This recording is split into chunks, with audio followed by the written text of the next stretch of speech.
Hi, beautiful souls. Welcome back to Divine Beacon. This is April. This is the fourth of the purging videos. We've gone through material purging, mental purging, digital purging, and today is emotional purging. And again, the reason we're doing this is to prep for our spiritual path. We want to get rid of all these things that are kind of holding us back in order to move forward on whatever your path might be.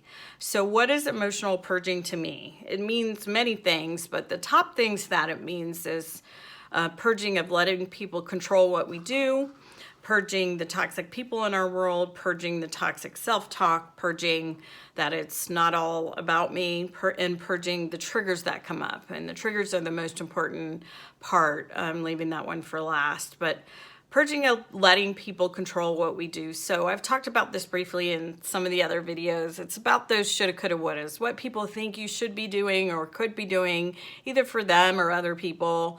Usually it's not about yourself, but they're either manipulative, codependent, et cetera, et cetera. They're trying to get you to do things that they think you should be doing based on your role, whatever that is. If you're a sister, a partner, a coworker, a daughter, all the roles that we have in life, what they think you should be doing. And really it's that people-pleasing curse. I've had that in the past. You really want to try to be your most authentic self. That's really what this is about. And we talked in the nurturing video about saying no and how important that is, and that as an adult, no means no, and you don't have to have a reason. But the most important part about this is don't contradict your heart. If your heart is telling you to do something and it's not necessarily what's best for the other people around you, meaning, it's not detrimental, but it's what they would like you to do, but it's not a need, it's a want, then I would consider doing what you need to do for yourself. And again, I'm not talking about being a selfish person. I'm talking about nurturing yourself, which none of us are taught how to do that. And it's so very important. I have an example. I was kind of reluctant in the beginning of starting this channel because I thought, well, what are the people that know me professionally going to think? Or, what are the people who know me from my past, going to think, and et cetera, et cetera. But you got to let that all go for what's driving you in your heart. And, I'm very passionate about sharing these tips and tricks and knowledge of what I've been learning on my path, just to help whoever it might help. So that's the control that people have over you, and you've got to get rid of that, or at least start to try to pay attention and question things. The beginning of changing that is just questioning, why are you doing what you're doing? So the purging of toxic people in your world. I've done this over many different groups in my life, co-workers, people I've dated, college friends, other friends, etc.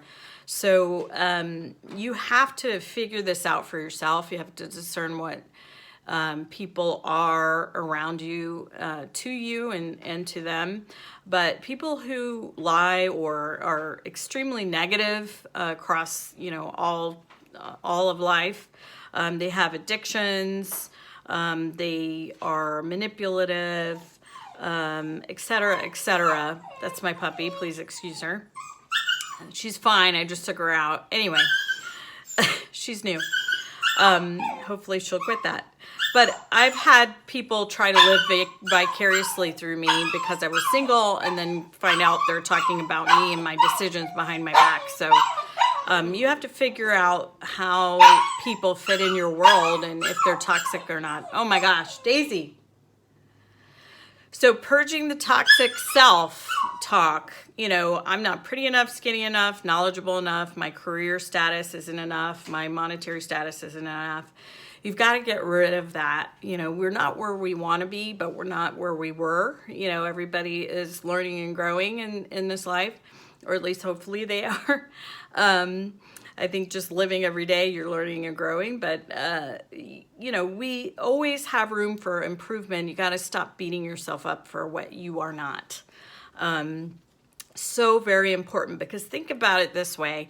While you're beating yourself up for all the things that you're you're using all that negative brain power, and instead of being positive or focusing on something you're interested in or curious about or passionate about, you are using it for the negative. So if you have all of that going on a regular basis, that chatter in your mind about all the things you aren't, try to focus on something that you are interested in or curious about or positive about.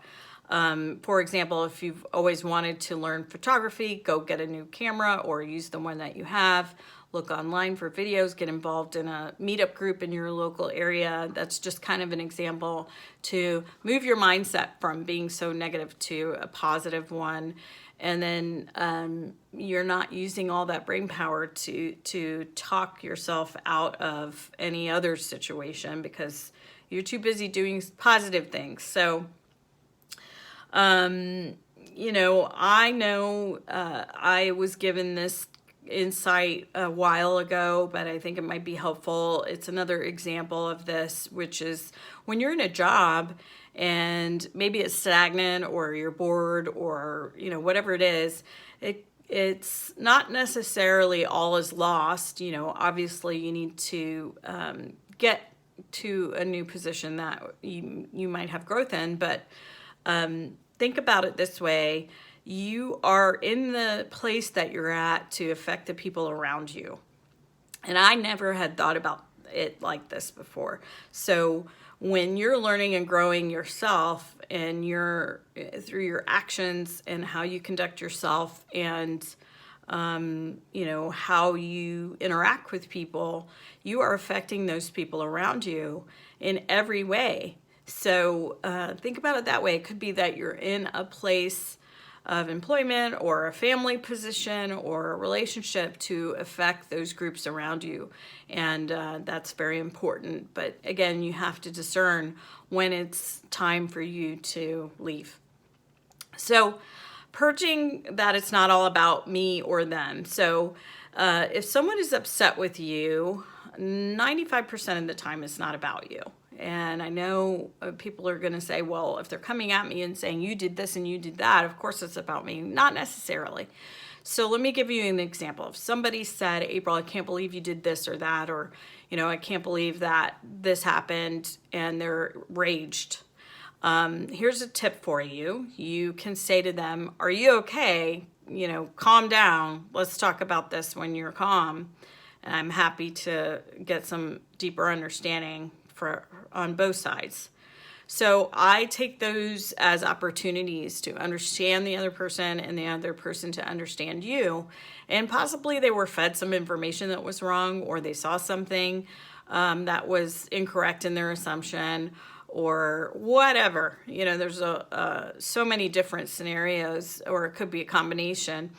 And they got the total wrong impression, and they're so fired up about it that they have to talk to you about it. So use that trick and say, are you okay? Can we talk about this when you're calm? I absolutely want to understand you, and I want to explain, my side as well.